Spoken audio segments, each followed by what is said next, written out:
Imagine getting a promotion you've worked years to earn. Your salary jumps from $75,000 to $110,000 a year. You celebrate, upgrade your apartment, trade in your reliable car for a new SUV, finance the latest iPhone, and start eating out a little more often, because after all, you've earned it.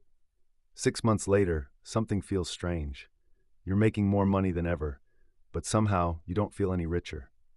If that sounds familiar, the problem probably isn't your income. It's something much harder to notice. Most people assume feeling rich is tied directly to how much money they earn. It seems logical. Higher income should mean more freedom, less stress, and a greater sense of security. But reality tells a different story.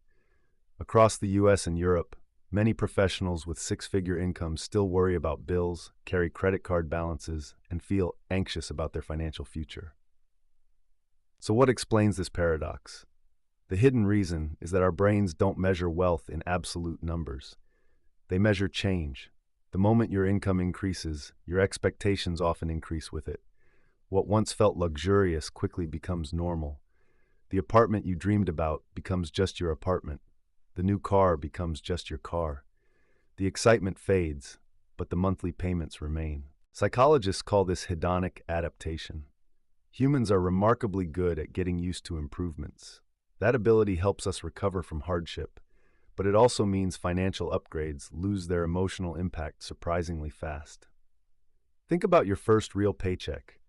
It probably felt incredible. You might have celebrated, bought something special, or simply enjoyed knowing money was finally coming in. Compare that feeling to your most recent paycheck. Unless something dramatically changed, it probably felt routine. Your income may have grown, but so did your definition of normal. And that's where the real trap begins. A raise rarely arrives alone. It often brings subtle pressure to upgrade your lifestyle. A nicer neighborhood, a newer vehicle, better vacations, premium subscriptions, more expensive restaurants. None of these purchases seem unreasonable by themselves. In fact, each one can feel like a reward for working hard. But together, they quietly reshape your financial life. This is known as lifestyle inflation, and it's one of the biggest reasons high earners never feel wealthy. Every increase in income gets matched by an increase in spending. The paycheck grows, but financial freedom doesn't. Here's something even more interesting. Many purchases aren't driven by need. They're driven by identity. Consumer culture constantly tells us that success should be visible. A luxury watch signals achievement. A new SUV suggests you've made it. A larger home communicates progress.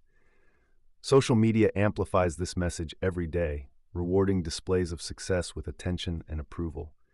That creates what behavioral economists often call status spending.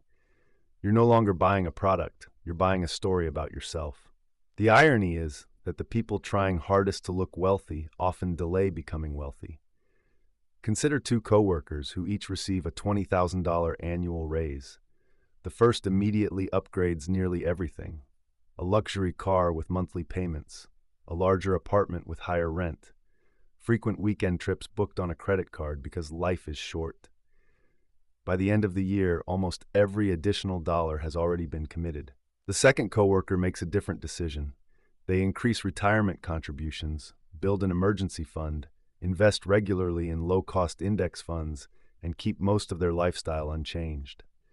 From the outside, both appear equally successful. They earn the same salary, but beneath the surface, they're moving in completely different financial directions. One is increasing expenses, the other is increasing options. That's an important distinction because wealth isn't measured by what you own. It's measured by how many choices your money creates. Here's another hidden truth. High earners often become trapped by fixed expenses rather than impulse purchases. People like to blame daily coffee or occasional online shopping.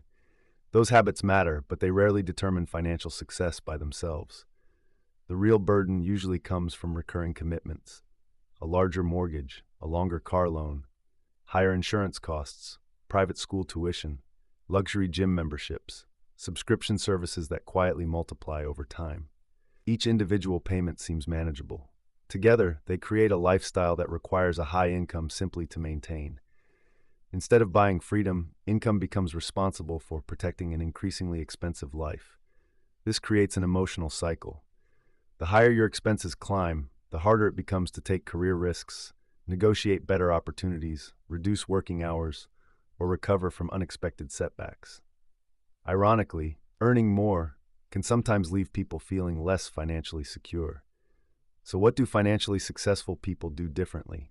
They understand that every raise creates two opportunities: the opportunity to spend more or the opportunity to own more of their future. Instead of asking, what new lifestyle can this income support? They ask, how much freedom can this income buy? That small shift changes everything. A raise becomes an investment opportunity rather than a spending opportunity. Extra income builds assets before it builds lifestyle. Delayed gratification stops feeling like sacrifice and starts feeling like purchasing future independence. They also recognize another psychological trick. Consumer culture encourages comparison. There will always be someone with a larger house, a newer Tesla, a more exotic vacation, or a better paying job. If your definition of feeling rich depends on staying ahead of everyone else, you'll always feel behind someone. But if your definition becomes owning your time, reducing financial stress, and increasing long-term security, the game changes entirely. Because real wealth isn't loud. It doesn't need constant upgrades to prove it exists. It quietly grows through consistency, patience, and intentional decisions repeated over many years. The biggest financial breakthrough isn't reaching a certain salary. It's reaching the point where your happiness no longer rises and falls with your paycheck. The people who truly feel wealthy aren't always the ones earning the most. They're the ones whose money gives them peace instead of pressure. So the next time your income increases, pause before asking what you can afford.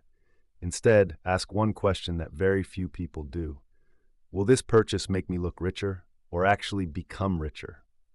The answer to that single question may shape your financial future more than your next promotion ever will. If you enjoy psychology-based insights on money, consumer behavior, and long-term wealth building, subscribe for more.